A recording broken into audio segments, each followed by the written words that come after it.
Joe Baylor is a demoted LAPD officer, stuck working the night shift at a 911 call center.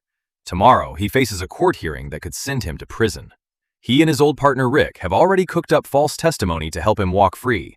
But tonight, Joe just has to survive a few more hours. Then, a call changes everything. A woman speaks in a strange, broken tone, like a mother soothing a crying child. But there's no child with her. Joe almost hangs up, thinking it's a prank. But then he hears a man's voice in the background telling her to end the call. His gut tightens. He asks the direct question. "Are you being held against your will?" A long pause. Then a quiet yes. From then on, Joe only asks yes or no questions, anything to keep the abductor from getting suspicious. He learns she's in a white van, traveling on a highway. Then the call drops. Joe alerts the highway patrol, but the smoke from the wildfires is so bad they pull over the wrong white van. They need a plate number. Meanwhile, his estranged wife keeps calling. He silences the phone.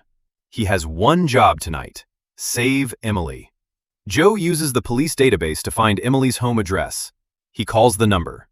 A small, trembling voice answers. Abby, Emily's 6-year-old daughter.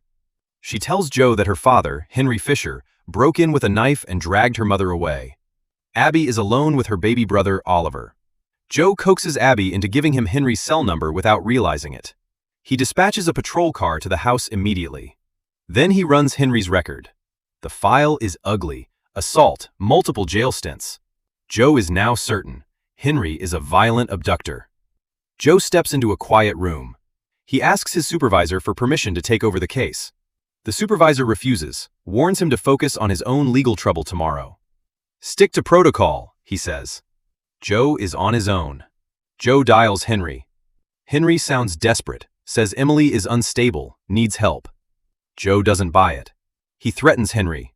Henry hangs up. Joe then calls Rick, his former partner who helped him plan the false testimony. Rick is off duty but agrees to go to Henry's house. A colleague interrupts. Abby is back on the phone. 2 officers are at her doorstep, but she won't let them in. Joe tells her they're there to help. The officers enter.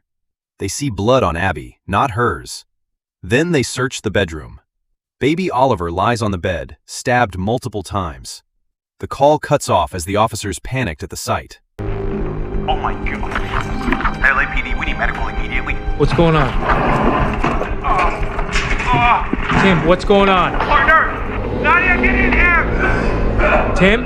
All right, I'm coming. Are you there?